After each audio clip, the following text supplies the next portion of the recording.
आज मेरे सामने खड़ी है मारुति सुजुकी स्विफ्ट जो कि LXi वेरिएंट है। अगर इसकी ऑन रोड कीमत की बात करूं तो ये मुझे जो ऑन रोड कीमत देखने को मिल रही है वो 6,80,000 रुपये ऑन रोड कीमत देखने के लिए मिल रही है। सबसे पहले अगर मैं इसकी की बात करूं तो हमें कुछ इस तरीक़ा से की देखने के लिए मिल जाती है, जिसमें लॉक अनलॉक देखने का बटन मिलता है। इसमें कोई भी हमें अलार्म देखने के लिए नहीं मिलता है। जब हम लॉक करते हैं तो खाली इंडिकेटर ही ब्लिंक होते हैं और कोई भी ऐसी चीज़ हमें देखने के लिए नहीं मिलती है जिसमें हमें कोई आवाज़ आए या इससे ऊपर वाले वेरिएंट में जो आवाज़ आती है। अगर मैं फ्रंट लुक की बात करूं तो हमें कुछ इस तरीक़ा से फ्रंट लुक देखने के लिए मिल जाती है, जो कि एक टॉलवे डिजाइन रहने वाला है, जो कि देखने में बहुत ही ज़्यादा बेहतरीन लगता है।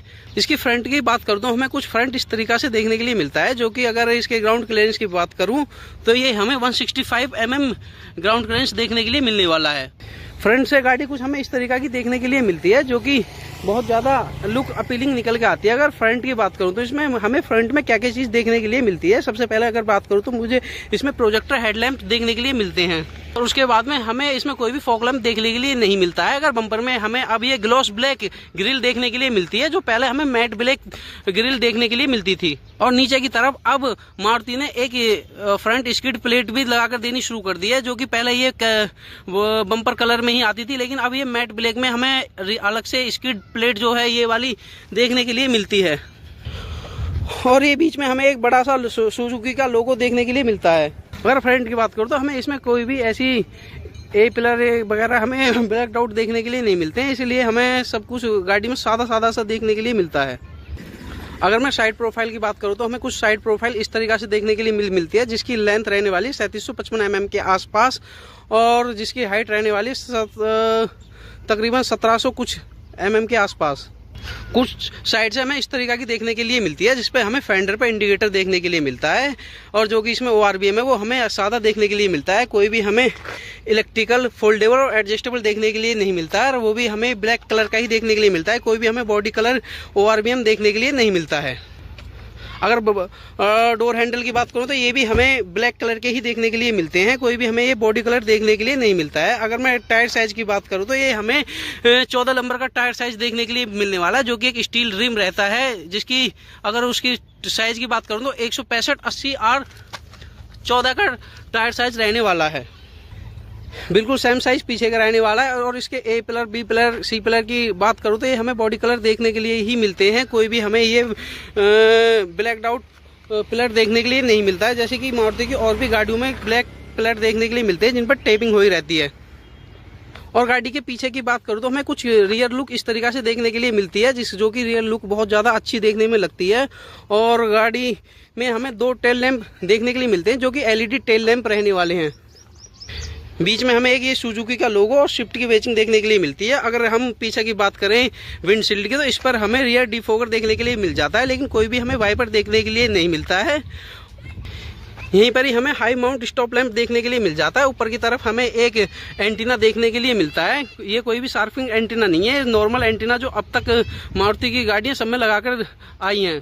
और पीछे की तरफ बम्पर की बात करूँ तो बम्पर में हमें 4 पार्किंग सेंसर देखने के लिए मिल जाते हैं कुछ इस तरीक़ा से, और 2 हमें रिफ्लेक्टर देखने के लिए मिलते हैं। और मैं गाड़ी के बूट ओपनिंग की बात करूं तो हमें यहीं पर ही अब हमें इलेक्ट्रिक मैग्नेटिक बटन देखने के लिए मिलता है, जो कि इस तरीक़ा से है।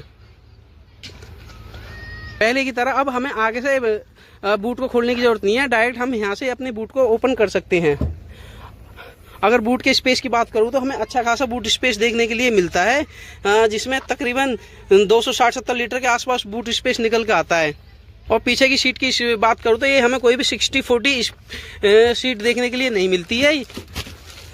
ये हम यहीं से हम दोनों सीटों को एक साथ घेर सकते हैं। अगर आप देखो बढ़ चुका है सीट को फोल्ड करने के बाद में। अगर हम पीछे से बात करें तो हमें कुछ पीछे से रियर गाड़ी का इस तरह से देखने के लिए मिलता है, जिसमें हमें ऑल ब्लैक डोर ट्रिम देखने के लिए मिल जाती है, जिसमें हमें पीछे की तरफ पावर विंडो और लॉक अनलॉक करने के लिए बटन, नीचे की तरफ स्पीकर की प्लेसमेंट भी दे रखी है, लेकिन इसमें कोई भी वायरिंग नहीं दी है, हमें वायरिंग अलग से बिछवानी पड़ती है।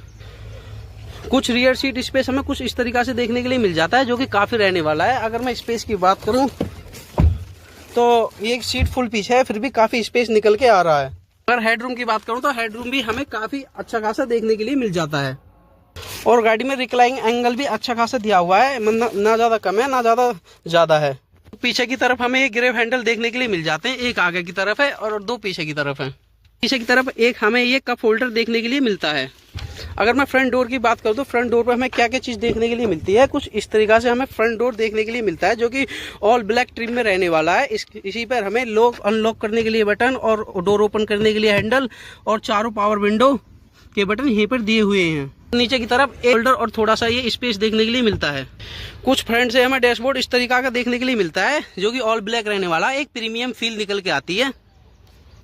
अगर डैशबोर्ड की बात करूं तो यहाँ पर हमें ये अट्रैक्शन कंट्रोल का बटन दिया हुआ है, ये ऑटोमेटिक स्टार्ट स्टॉप का बटन दिया हुआ है, ये हेडलाइट लेबलिंग का बटन दिया हुआ है और यहीं पर हमें ये एसी के बैंड दिए हुए हैं, जो कि एसी के बैंड को हम बंद भी कर सकते हैं, खोल भी सकते हैं अगर हमें जरूरत है।